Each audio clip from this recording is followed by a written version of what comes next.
जय श्री कृष्ण। आज की इस तेज रफ्तार जिंदगी में हर इंसान दौड़ रहा है।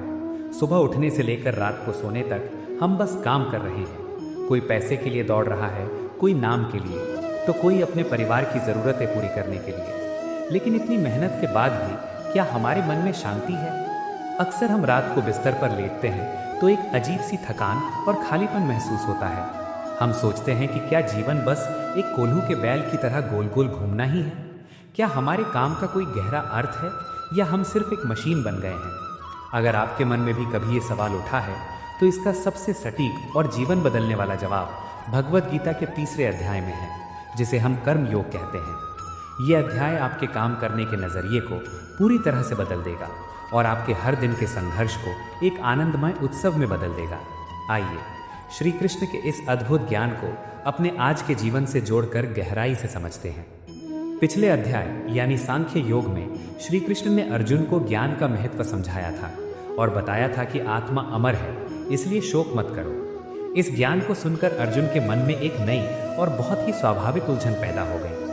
अर्जुन श्री कृष्ण से पूछते हैं कि हे माधव, अगर आपकी नज़र में निष्काम ज्ञान और बुद्धि का मार्ग कर्म से श्रेष्ठ है, तो फिर आप मुझे इस भयंकर युद्ध रूपी कर्म में क्यों धकेल रहे हैं? आपके मिले जुले उपदेशों से मेरी बुद्धि चकरा रही है। कृपया मुझे कोई एक ऐसा निश्चित मार्ग बताइए जिससे मेरा कल्याण हो सके। अर्जुन का ये सवाल आज के समय में हम सबका सवाल है। जब हम कोई आध्यात्मिक बात सुनते हैं या किसी संत के प्रवचन सुनते हैं तो हमें लगता है कि सब कुछ छोड़कर बस शांति से बैठ जाना ही सबसे अच्छा है। दुनियादारी में क्या रखा है? हम जिम्मेदारियों से भागने का बहाना ढूंढने लगते हैं। हमें लगता है कि काम करना और अध्यात्म दोनों बिल्कुल अलग अलग चीज़ें हैं। लेकिन श्री कृष्ण अर्जुन के इस भ्रम को बहुत ही स्पष्ट और कड़े शब्दों में तोड़ते हैं। वे कहते हैं कि हे निष्पाप अर्जुन, इस दुनिया में कोई भी इंसान किसी भी अवस्था में एक पल के लिए भी कर्म किए बिना नहीं रह सकता। ये प्रकृति का अटल नियम है। इंसान तो क्या, इस सृष्टि का एक एक कण निरंतर कर्म कर रहा है। हवा बह रही है, सूरज चमक रहा है, पृथ्वी घूम रही है। अगर तुम सोचो कि मैं सब कुछ छोड़कर जंगल में जाकर बैठ जाऊंगा तो क्या तुम सच में कर्म मुक्त हो जाओगे? बिल्कुल नहीं।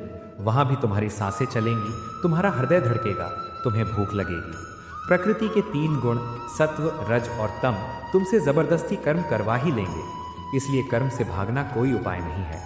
जो इंसान बाहर से तो अपने हाथ पैर रोक कर बैठ जाता है, लेकिन मन ही मन दुनिया भर की चीज़ों के बारे में सोचता रहता है, श्री कृष्ण उसे सबसे बड़ा ढोंगी कहते हैं। सच्चा वैराग्य काम छोड़ने में नहीं, बल्कि काम के प्रति अपनी आसक्ति और स्वार्थ को छोड़ने में है। यहीं से श्री कृष्ण उस महान सिद्धांत की नींव रखते हैं जिसे पूरी दुनिया निष्काम कर्म योग के नाम से जानती है।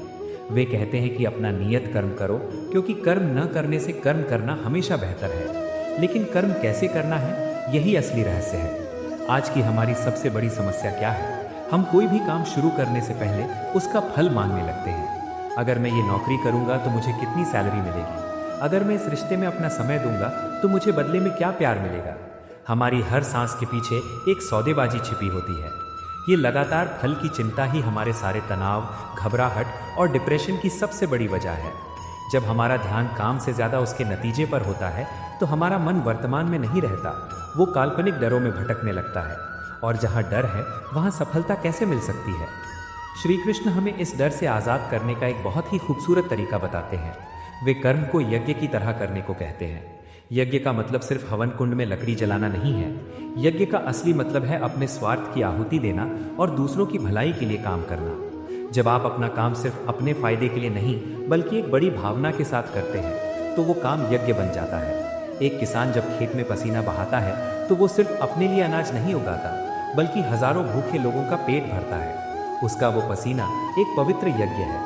एक डॉक्टर जब किसी बीमार का इलाज कर रहा होता है तो वो ईश्वर की सेवा कर रहा होता है।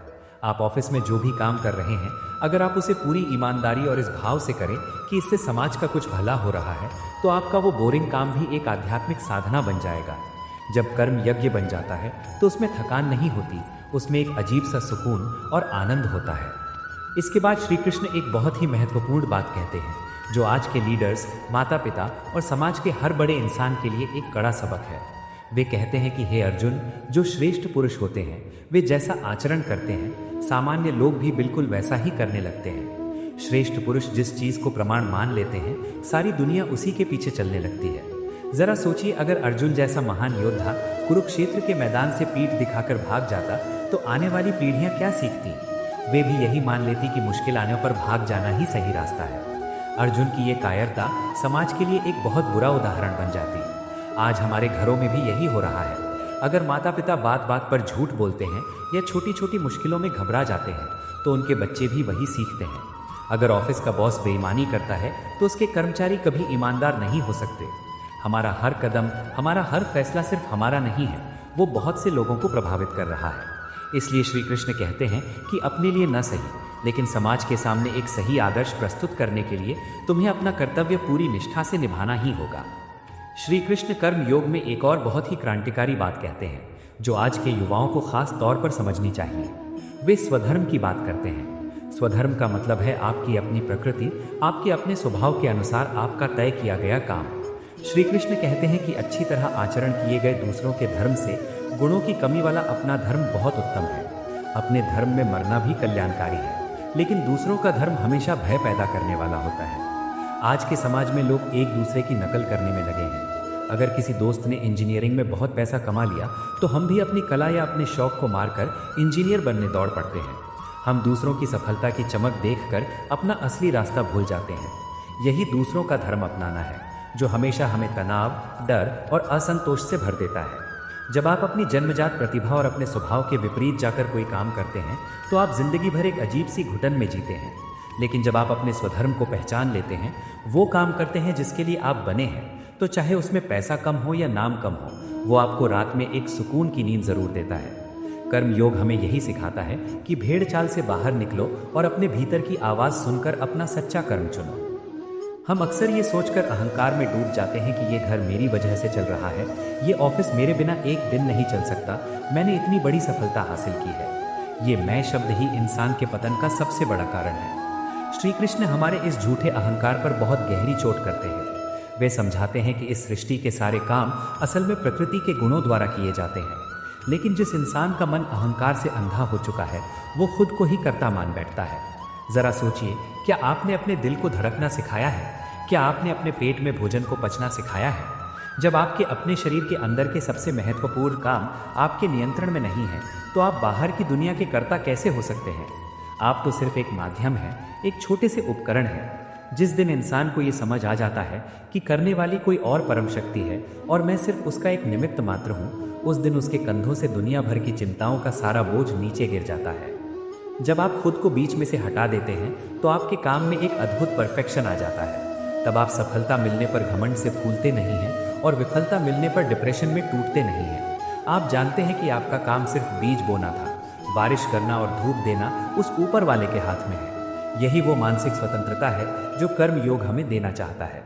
आज हम एसी कमरों में बैठकर भी पसीने से तरबतर रहते हैं क्योंकि हमारे दिमाग में तनाव की भट्टी जल रही होती है। कर्म योग इस भट्टी को बुझाने का सबसे शीतल जल है। श्री कृष्ण कहते हैं कि जो ज्ञानी पुरुष इस प्रकृति के खेल को समझ जाता है वो कभी उन अज्ञानी लोगों की बुद्धि विचलित नहीं करता जो अभी भी कर्मों के फल में बंधे हुए हैं। वो उन्हें काम छोड़ने के लिए नहीं कहता, बल्कि खुद उनके बीच रहकर निस्वार्थ भाव से काम करके उन्हें सही रास्ता दिखाता है। तीसरे अध्याय में श्री कृष्ण अर्जुन को एक और बहुत ही रहस्यमयी और गहरी बात बताते हैं। वे कहते हैं कि अपने सारे कर्मों को मुझ में अर्पण करके आशा और ममता से रहित होकर तथा संताप को छोड़कर युद्ध करो। ये समर्पण ही गीता का सबसे बड़ा मंत्र है। जब हम अपना हर काम ईश्वर को अर्पण कर देते हैं तो फिर उस काम में कोई भी चालाकी या कोई भी बेईमानी नहीं बचती। हम जो कुछ भी करते हैं वो बहुत ही पवित्र और शुद्ध हो जाता है, क्योंकि हम जानते हैं कि हम जो कुछ भी कर रहे हैं वो सीधा उस परम पिता को भेंट किया जा रहा है। अगर आप एक पेंटर हैं तो अपनी सर्वश्रेष्ठ पेंटिंग भगवान को समर्पित कीजिए। अगर आप एक रसोइये हैं तो खाना ऐसे बनाइए जैसे वो भगवान का भोग हो। जब हर काम में ईश्वर जुड़ जाता है तो जिंदगी का हर एक पल एक प्रार्थना बन जाता है। तब आपको मंदिर जाने के लिए अलग से समय निकालने की ज़रूरत नहीं पड़ती। आपका ऑफिस आपकी दुकान और आपका घर ही आपका मंदिर बन जाता है। ऐसे अज्ञानी और मूर्ख लोगों का अंत क्या होता है, ये बताते हुए श्री कृष्ण कहते हैं कि जो लोग व्यर्थ की आशाएं पालते हैं, व्यर्थ के कर्म करते हैं और व्यर्थ का ही ज्ञान रखते हैं, वे ऐसे अज्ञानी लोग राक्षसी, आसुरी और मोहिनी प्रकृति को ही अपना लेते हैं। उनकी सोच पूरी तरह से भ्रष्ट हो जाती है। वे सारी जिंदगी सिर्फ दुनिया की चीजों के पीछे भागते हैं, धन दौलत और सत्ता के लिए दूसरों का खून चूसते हैं। उन्हें लगता है कि यही सब कुछ है, लेकिन अंत में उनके हाथ सिर्फ और सिर्फ निराशा और भयंकर दुख लगता है, क्योंकि जिस भौतिक दुनिया पर वे भरोसा करते हैं वह तो खुद ही एक दिन मिट जाने वाली है। उनकी सारी आशाएं राख में बदल जाती हैं। इसके बिल्कुल विपरीत जो महान आत्माएं हैं, जो भगवान के इस राज विद्या और राजगुह्य को जान चुकी हैं, उनका जीवन कैसा होता है। श्री कृष्ण बड़े ही प्रेम से कहते हैं कि हे पार्थ, जो महात्मा लोग हैं वे मेरी दैवीय प्रकृति के आश्रय में रहते हैं और मुझे इस पूरी सृष्टि का आदि कारण और अविनाशी जानकर पूरे अनन्य भाव से सिर्फ और सिर्फ मेरा ही भजन करते हैं। ये महात्मा कोई ऐसे लोग नहीं हैं जो हिमालय पर जाकर छिप गए हैं। ये हमारे और आपके बीच रहने वाले वे लोग हैं जिनके मन में दुनिया के लिए कोई स्वार्थ नहीं बचा है। वे निरंतर दृढ़ निश्चय के साथ मेरी महिमा का कीर्तन करते हैं, मेरी प्राप्ति के लिए लगातार प्रयास करते हैं और पूरी श्रद्धा के साथ मेरे सामने झुकते हुए हमेशा मेरी ही उपासना में लगे रहते हैं। कीर्तन का मतलब सिर्फ ढोलक बजाकर गाना नहीं है। कीर्तन का असली मतलब है अपने हर काम के जरिए भगवान की महिमा को जाहिर करना। जब एक डॉक्टर पूरी ईमानदारी से मरीज का इलाज करता है तो उसका वह काम ही भगवान का कीर्तन है। जब एक इंसान किसी गिरे हुए को उठाता है तो वह भगवान की ही वंदना कर रहा है। श्री कृष्ण बताते हैं कि लोग मेरी उपासना अलग अलग तरीकों से करते हैं। कुछ लोग ज्ञान यज्ञ के द्वारा, यानी मुझे इस पूरे ब्रह्मांड के साथ एक रूप मानकर मेरी पूजा करते हैं। कुछ लोग मुझे अपने से अलग मानकर मेरी पूजा करते हैं, तो कुछ लोग मुझे अनेक रूपों में और अनेक देवताओं के रूप में पूजते हैं, क्योंकि मैं ही सब कुछ हूँ। मैं ही क्रतु हूँ, मैं ही यज्ञ हूँ, मैं ही पितरों को दिया जाने वाला अन्न हूँ और मैं ही वह जड़ी बूटी हूँ। मैं ही मंत्र हूँ, मैं ही घी हूँ, मैं ही आग हूँ और मैं ही वह हवन की क्रिया हूँ। इस पूरे जगत का पिता, माता, धाता और पितामह मैं ही हूँ। जानने योग्य पवित्र ओंकार, ऋग्वेद, सामवेद और यजुर्वेद सब कुछ मैं ही हूँ। इस महान राज विद्या का सार यही है कि जब इंसान अपनी आंखें खोलकर देखता है तो उसे हर दिशा में, हर इंसान में, हर परिस्थिति में सिर्फ और सिर्फ उस परम पिता परमात्मा के ही दर्शन होते हैं। जब इंसान को यह परम ज्ञान हो जाता है कि सब कुछ ईश्वर ही है तो उसके जीवन से शिकायतें हमेशा के लिए खत्म हो जाती हैं। आज हम हर छोटी बात पर शिकायत करते हैं कि मेरे साथ ऐसा क्यों हुआ, मौसम खराब क्यों है, ट्रैफिक क्यों है। लेकिन जब राज विद्या का रहस्य समझ में आ जाता है तो इंसान जानता है कि जो भी हो रहा है वह उसी परम पिता की रची हुई लीला का एक हिस्सा है। श्री कृष्ण कहते हैं कि मैं ही इस दुनिया का परम लक्ष्य हूँ, सबका भरण पोषण करने वाला हूँ, सबका स्वामी हूँ, सब कुछ देखने वाला साक्षी हूँ और सबका निवास स्थान हूँ। मैं ही सबकी शरण में लेने वाला परम रक्षक हूँ और सबका सच्चा मित्र हूँ। इस सृष्टि की उत्पत्ति, प्रलय और स्थिति का आधार भी मैं ही हूँ। मैं ही वह अविनाशी बीज हूँ जिससे सब कुछ पैदा होता है। हे अर्जुन, मैं ही सूरज के रूप में गर्मी देता हूँ, मैं ही बारिश को रोकता हूँ और मैं ही बारिश बरसाता हूँ। मैं ही अमृत हूँ और मैं ही मौत हूँ। सत्य और असत्य जो कुछ भी है वह सब मैं ही हूँ। भगवान का यह विराट रूप हमारे सोचने समझने की सीमा से बहुत बाहर है।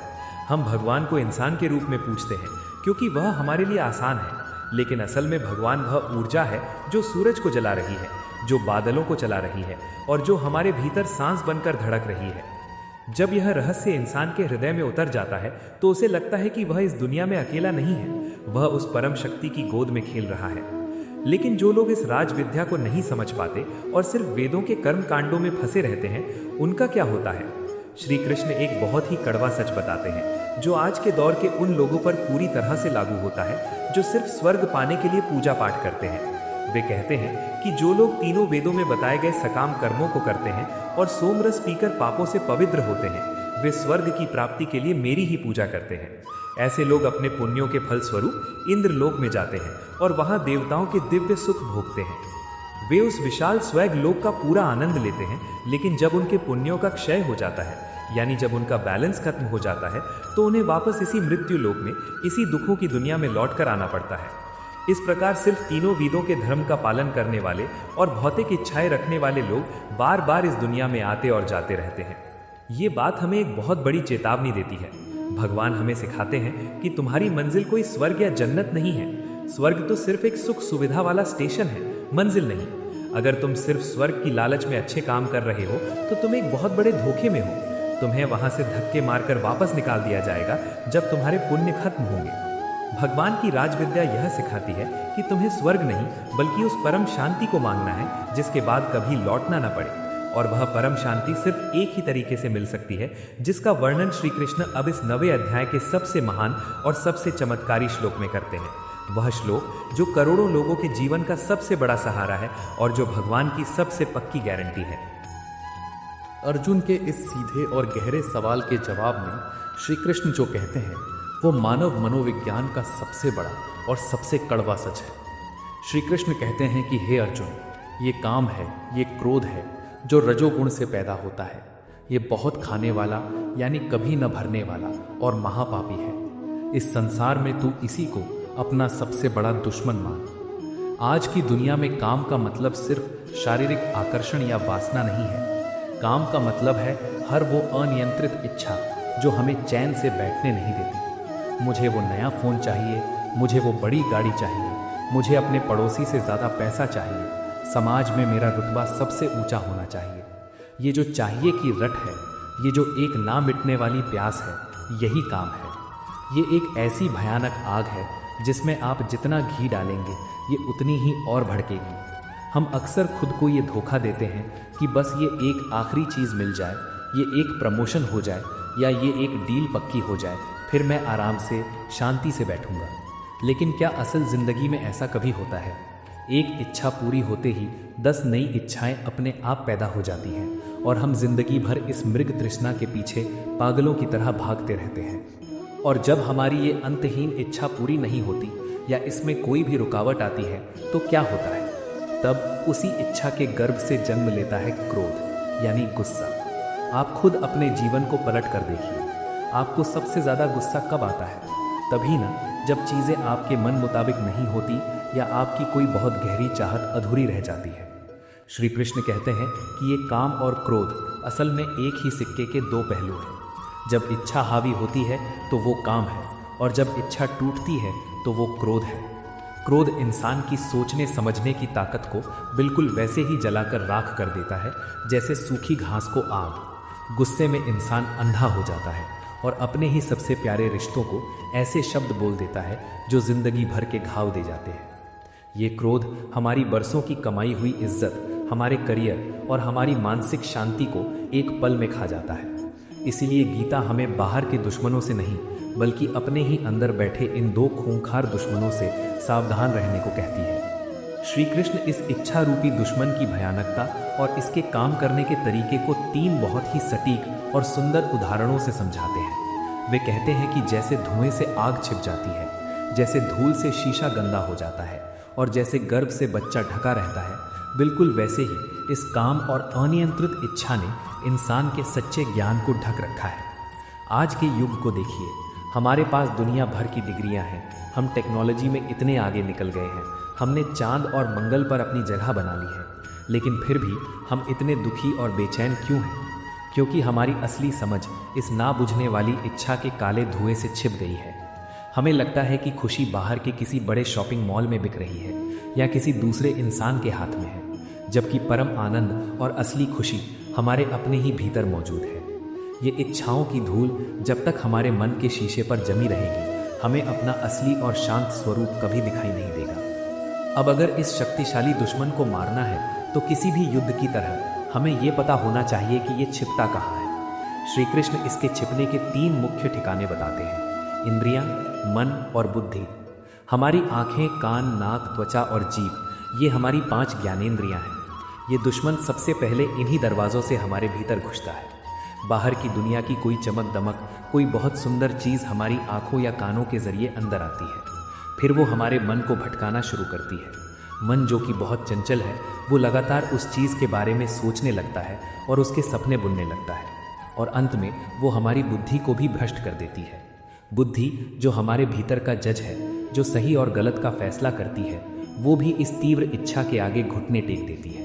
वो गलत काम को भी सही साबित करने के लिए झूठे तर्क ढूंढने लगती है, और इस तरह इंसान पूरी तरह से पतन के गहरे गड्ढे में गिर जाता है। इसीलिए श्री कृष्ण सबसे पहला और सबसे मजबूत कदम उठाने को कहते हैं। वे अर्जुन को आदेश देते हुए कहते हैं कि हे भरतवंशियों में श्रेष्ठ, सबसे पहले तू अपनी इंद्रियों को वश में कर और ज्ञान तथा विज्ञान का नाश करने वाले इस महान पापी काम को मार डाल। आज के इस डिजिटल युग में गीता की ये बात सबसे ज़्यादा लागू होती है। हमारे हाथों में जो स्मार्टफोन है वो दुनिया भर का कचरा हमारी इंद्रियों के जरिए हमारे मन में उंडेल रहा है। हम बिना सोचे समझे बस घंटों तक स्क्रीन स्क्रॉल करते रहते हैं। दूसरों की झूठी और फिल्टर लगी हुई जिंदगी देखकर हम अपने असल जीवन से नफरत करने लगते हैं। ये हमारी इंद्रियों का सबसे बड़ा भटकाव है। अगर हम अपनी आंखों और कानों को तय कर लें कि हमें क्या देखना है और क्या सुनना है, तो हम इस दुश्मन को अपने घर के दरवाजे पर ही रोक सकते हैं। जो इंसान अपनी इंद्रियों पर पहरा नहीं लगाता, उसका मन हमेशा एक कचरा पात्र बना रहता है, जिसमें दुनिया भर की लालसा और चिंताएं सड़ती रहती हैं। लेकिन मन को जीतना इतना आसान नहीं है। मन हवा से भी ज़्यादा तेज भागता है। इसलिए श्री कृष्ण एक बहुत ही वैज्ञानिक और शक्तिशाली आध्यात्मिक सीढ़ी बताते हैं। वे कहते हैं कि इस शरीर से इंद्रियां श्रेष्ठ और शक्तिशाली हैं। इंद्रियों से परे मन है, मन से भी परे बुद्धि है, और जो बुद्धि से भी अत्यंत परे और सूक्ष्म है वो आत्मा है। इस बात को एक रथ के उदाहरण से समझिए। अगर ये शरीर एक रथ है तो इंद्रियां उस रथ को खींचने वाले 5 शक्तिशाली घोड़े हैं। मन उन घोड़ों की लगाम है, बुद्धि वो सारथी है जो उस लगाम को पकड़ता है, और आत्मा वो रथ का मालिक है जो पीछे आराम से बैठा है। आज हमारी सबसे बड़ी त्रासदी ये है कि घोड़ों ने सारथी को ही काबू में कर लिया है। हमारी जीभ अगर जंक फूड खाना चाहती है तो हमारी बुद्धि भी उसे सही ठहराने के लिए बहाने ढूंढ लेती है कि आज तो संडे है, आज खा लेते हैं, कल से डाइटिंग करेंगे। इंद्रियों ने बुद्धि को अपना गुलाम बना लिया है। कर्म योग हमें सिखाता है कि हमें इस व्यवस्था को ठीक करना है।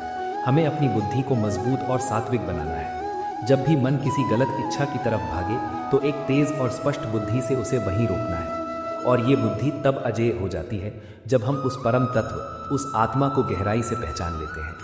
जब तुम ये जान लेते हो कि तुम एक साधारण और नश्वर शरीर नहीं बल्कि एक अमर, अनंत और शक्तिशाली आत्मा हो, तो ये छोटी मोटी सांसारिक इच्छाएं तुम्हें अपने आप बहुत तुच्छ और बच्चों के खिलौने जैसी लगने लगती हैं। श्री कृष्ण कहते हैं कि इस प्रकार खुद को बुद्धि से परे शक्तिशाली आत्मा जानकर अपनी आध्यात्मिक बुद्धि से अपने चंचल मन को स्थिर कर और इस काम रूपी दुर्जय शत्रु को हमेशा के लिए मार गिरा। यही आत्मा का ज्ञान वो अंतिम हथियार है जिसके सामने दुनिया की कोई भी लालच टिक नहीं सकती।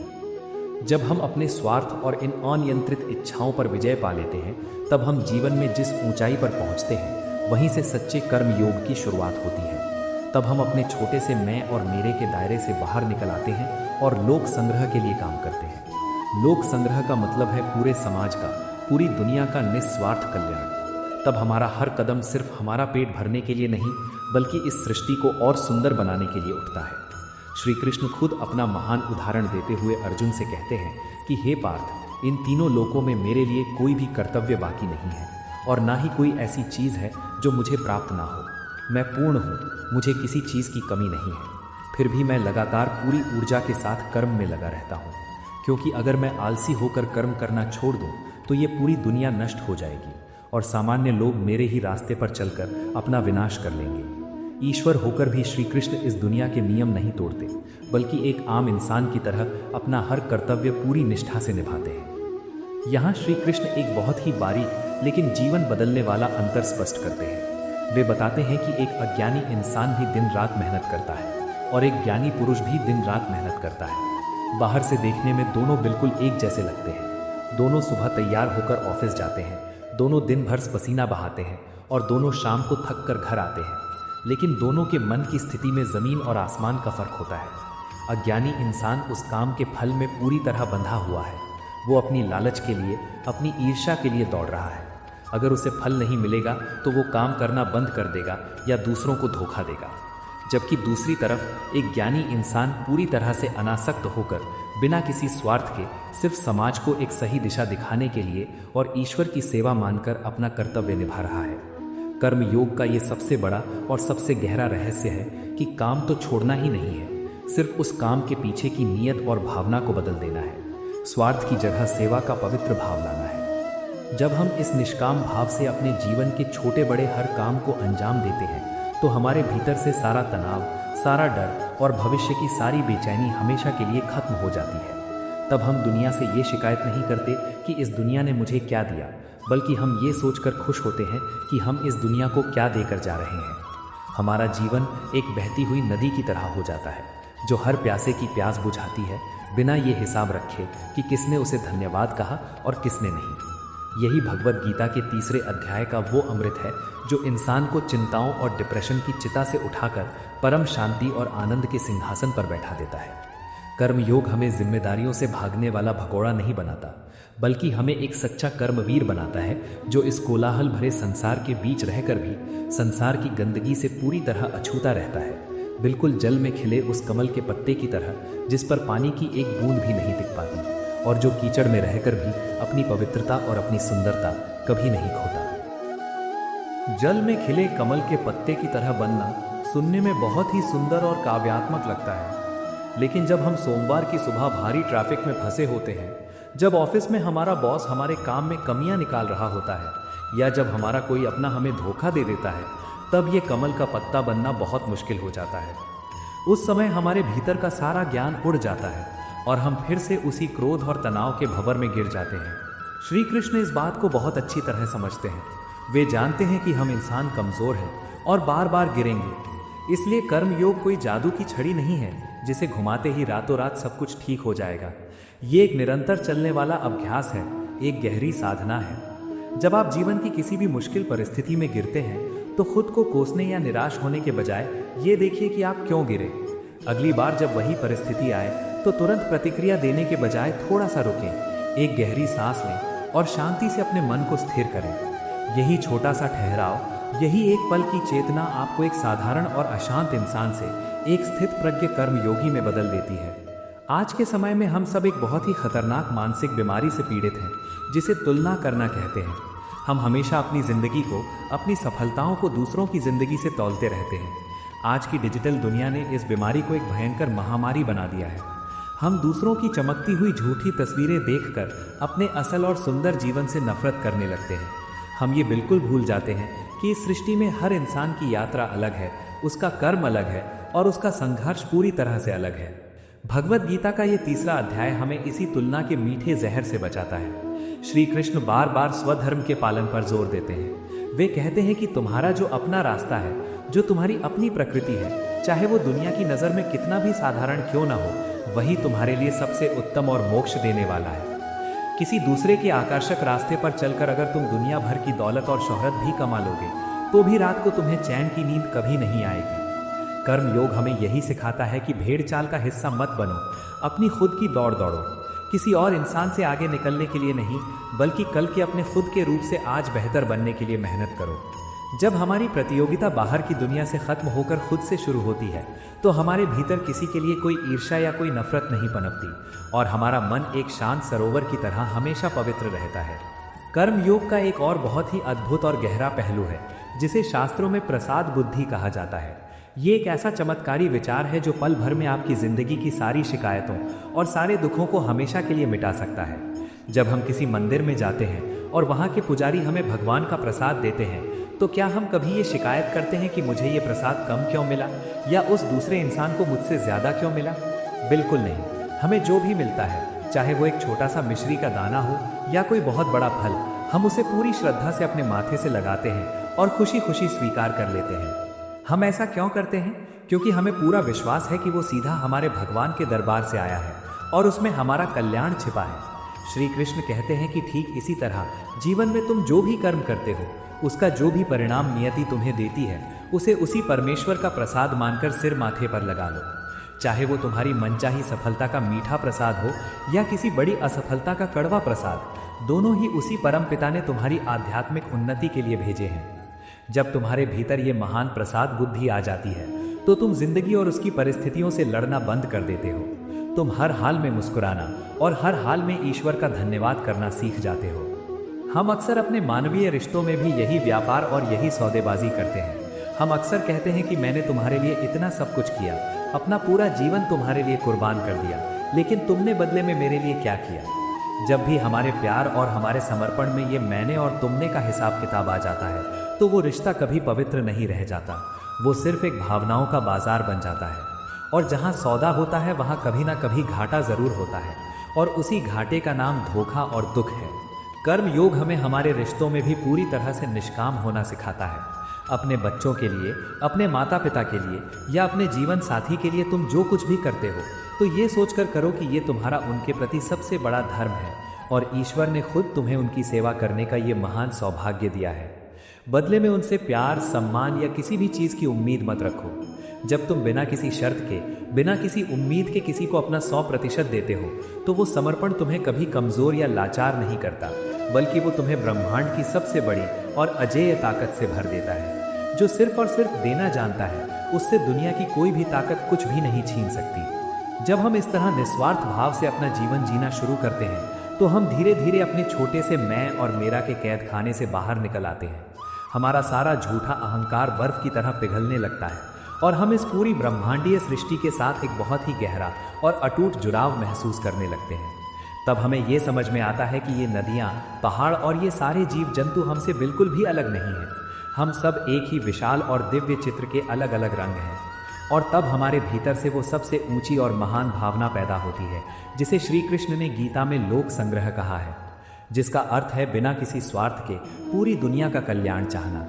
तब हमारा कोई भी काम ऐसे नहीं होता जिससे किसी भी जीव का जरा सा भी नुकसान हो। हम जो भी करते हैं वो पूरे समाज को ऊपर उठाने के लिए करते हैं। ये एक बहुत ही ऊंची आध्यात्मिक स्थिति है, जहां इंसान सच में भगवान का ही एक रूप बन जाता है। तब उसका चलना, बोलना, उसका सामान्य काम करना, सब कुछ एक पवित्र पूजा बन जाता है। कुरुक्षेत्र के उस डरावने मैदान में खड़े अर्जुन का जो सवाल इस तीसरे अध्याय की शुरुआत में था कि मैं ये भयानक युद्ध आखिर क्यों करूं, अब श्री कृष्ण ने उसका उत्तर पूरी तरह से अर्जुन के हृदय में स्पष्ट कर दिया था। युद्ध करना अर्जुन का उस समय का सबसे बड़ा स्वधर्म था। अगर वो महान योद्धा उस समय अपने मोह में फंसकर पीछे हट जाता, तो समाज में हमेशा के लिए अधर्म और अत्याचार की जीत हो जाती। श्री कृष्ण ने अर्जुन को ये गहराई से समझाया कि तुम ये युद्ध किसी खोए हुए राज्य के लालच में या अपने किसी व्यक्तिगत स्वार्थ के लिए बिल्कुल नहीं लड़ रहे हो, बल्कि तुम इस समाज में धर्म की पुनः स्थापना के लिए, यानी लोक संग्रह के महान उद्देश्य के लिए ये कठोर कर्म कर रहे हो। इसलिए हे अर्जुन, अपने मन से सारे भ्रम, सारे मोह और सारे भावुक कमजोरियों को निकाल फेंको। अपना हर कर्म, अपना हर बाण मुझे अर्पण करके केवल एक निमित्त मात्र बनकर इस धर्म युद्ध को लड़ो। जब तुम इस अनासक्त भावना से अपना कर्तव्य निभाओगे, तो तुम्हें कोई पाप नहीं लगेगा और तुम इसी जीवन में परम शांति और मोक्ष को प्राप्त कर लोगे। भगवत गीता का ये तीसरा अध्याय, कर्म योग, हम सब के लिए एक बहुत बड़ी चेतावनी और एक वेकअप कॉल है। ये हमें अज्ञान की नींद से जगाता है और बताता है कि हम कोई साधारण मशीन नहीं है जो सिर्फ पैसे कमाने, बिल भरने और एक दिन मर जाने के लिए पैदा हुए हैं। हम बहुत ही महान और दिव्य आत्माएं हैं जो इस धरती पर अपना एक विशेष और पवित्र कर्तव्य पूरा करने के लिए भेजे गए हैं। हमें बस अपने देखने का नजरिया और अपनी सोच का चश्मा बदलना है। हमारे बाहर का काम वही रहेगा, हमारा दफ्तर वही रहेगा, हमारा परिवार वही रहेगा, लेकिन हमारे काम करने का तरीका, हमारी आंतरिक भावना और हमारी ऊर्जा पूरी तरह से बदल जाएगी। जब आपके रोजमर्रा के काम में से आपका स्वार्थ निकल जाएगा, तो उस खाली जगह पर ईश्वर अपने आप प्रवेश कर जाएंगे। और हमेशा याद रखिए कि जहां ईश्वर का वास होता है, वहां तनाव, डिप्रेशन या हार की कोई जगह नहीं बचती। वहां सिर्फ और सिर्फ अनंत आनंद और परम शांति का साम्राज्य होता है। हमें पूरी उम्मीद है कि श्री कृष्ण के इन अनमोल और जीवन बदलने वाले उपदेशों ने आपके हृदय में एक नई ऊर्जा और गहरी शांति का संचार किया होगा। याद रखें, गीता का ये महान ज्ञान सिर्फ कानों से सुनने या किताबों में पढ़ने के लिए नहीं है, बल्कि इसे अपने हर दिन के काम में, अपनी हर सांस में उतारने के लिए है। कल सुबह जब आप अपने काम पर या अपने दफ्तर जाएं, तो इस कर्म योग के सूत्र को अपने साथ लेकर जाएं और खुद देखें कि कैसे आपका वो साधारण सा दिन एक बहुत बड़े उत्सव में बदल जाता है। यदि आज के इस वीडियो ने आपके दिल को छुआ है और आपको लगता है कि इस सच्चे ज्ञान से किसी भटके हुए या परेशान इंसान के जीवन में थोड़ा सा भी प्रकाश आ सकता है, तो इस वीडियो को लाइक करके हमारा उत्साह जरूर बढ़ाएं और इस महान ज्ञान को घर घर तक फैलाने के पुण्य के भागी बने। अगर आप चाहते हैं कि प्रभु की ये अमृत वाणी इसी तरह निरंतर आप तक पहुंचती रहे और आप जीवन की हर बड़ी से बड़ी उलझन का सटीक आध्यात्मिक समाधान पाते रहें, तो हमारे और आपके इस आध्यात्मिक परिवार प्रभु के उपदेश चैनल को अभी सब्सक्राइब करें और बेल आइकॉन को जरूर दबाएं। सांख्य योग और कर्म योग की इस अद्भुत यात्रा के बाद अब हम अपने अगले वीडियो में भगवत गीता के चौथे अध्याय की ओर बढ़ेंगे, जहां श्री कृष्ण ज्ञान और कर्म के एक बहुत ही गहरे और रहस्यमयी सत्य से पर्दा उठाएंगे।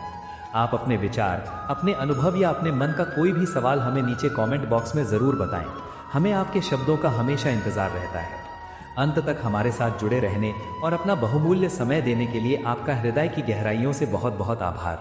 प्रभु श्री कृष्ण की असीम कृपा आप और आपके पूरे परिवार पर सदैव बनी रहे और आपका जीवन हमेशा आनंद और शांति से भरा रहे। पूरे प्रेम और श्रद्धा के साथ बोलिए जय श्री कृष्णा, राधे राधे।